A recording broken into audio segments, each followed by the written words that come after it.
Well, if they want to make me into a monster like those people, we'll give them a monster. Like when Godzilla attacked Haiti.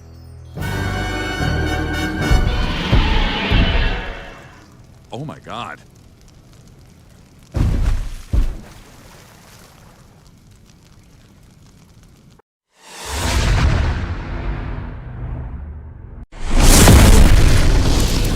Coming out of Haiti, gangs in that area are trying to overthrow the government there. And that's forced one local group out in Florida to put their work on hold, delivering life-saving supplies.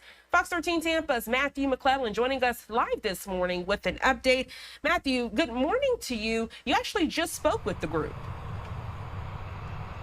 Gina, good morning.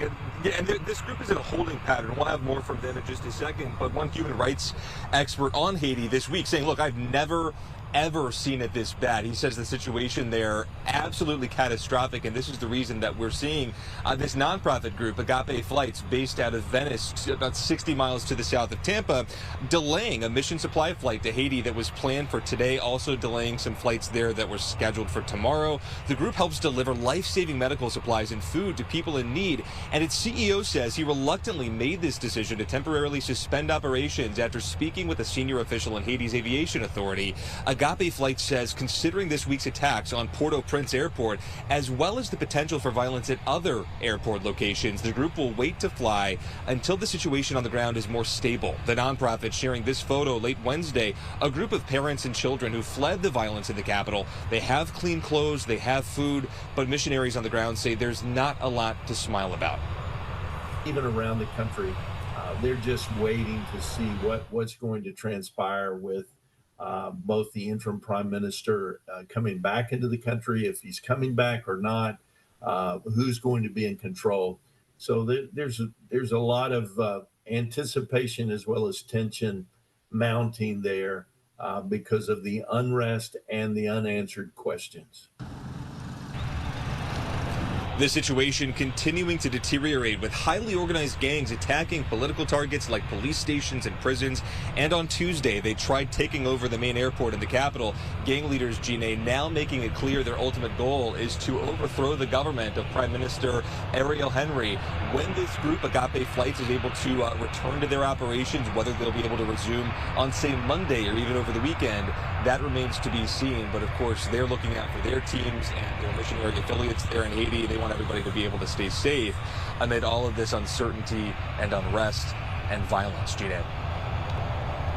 Matt, just so much going on in the world. I want to ask you, this organization, they are familiar with going out in different areas and providing aid, but have they spoken to you about any concerns of safety so that they can get back to their loved ones?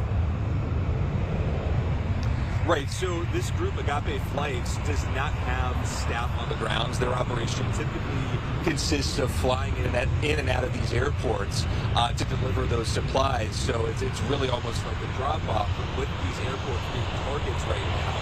In Haiti, also in the Dominican Republic, you're seeing some similar activity. These groups just are not able to safely land and take off when there's the threat of a plane being ambushed, for example, by the gangs that are targeting these airports. Matt McClellan there with Fox 13 Tampa. Matt, thank you for putting things into perspective. It's always very stellar and detailed reporting. Thank you so much for joining us this morning on Live Now from Fox. You enjoy the rest of your day. Anytime. Gun battles around the airport, fires and shooting on the streets as Port-au-Prince falls further into lawlessness, with the police outgunned by criminal gangs. Gang leader Jimmy Cherizier warns of worse to come. This will end in civil war and genocide, he says, if countries like the U.S. and Canada keep supporting Prime Minister Ariel Henry. The gangs were reinforced over the weekend when thousands of their members were sprung from prisons in coordinated attacks, sparking what's being called a criminal revolution. Henry is widely blamed for Haiti's mess. He took over when the former president was assassinated almost 3 years ago, vowing to go after the gangs. With Haiti's airport in chaos, Henry was reportedly forced to land in Puerto Rico after a trip to Nairobi, where he finalized plans to bring 1,000 Kenyan police to restore order.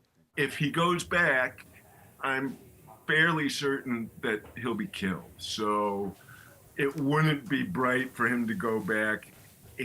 There's no government to go back to. There wasn't a government a week ago, and there's no government now. Terrorized by the gangs, many Haitians are fleeing the capital.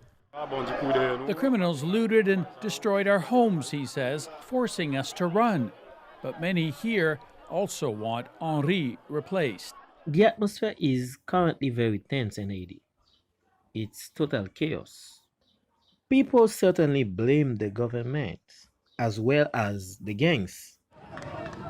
They blame Washington and Ottawa as well. Haiti's two biggest benefactors seem to be propping up weak governments in Haiti, allowing chaos to rule.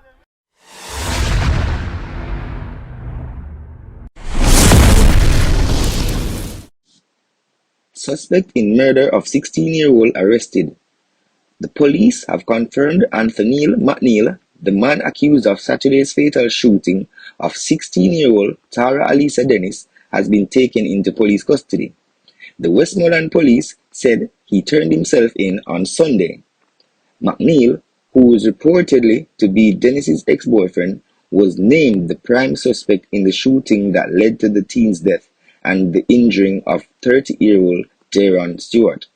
According to the commanding officer for the Negril Police Division, Deputy Superintendent Sean J., the accused was charged and questioned. The police say that both Dennis and Stewart were sitting on the teenager's veranda at approximately 2:15 a.m. when they were attacked by McNeil. It is said that the teenager has just returned from work. The shooting incident is believed to have been stemmed from a love triangle.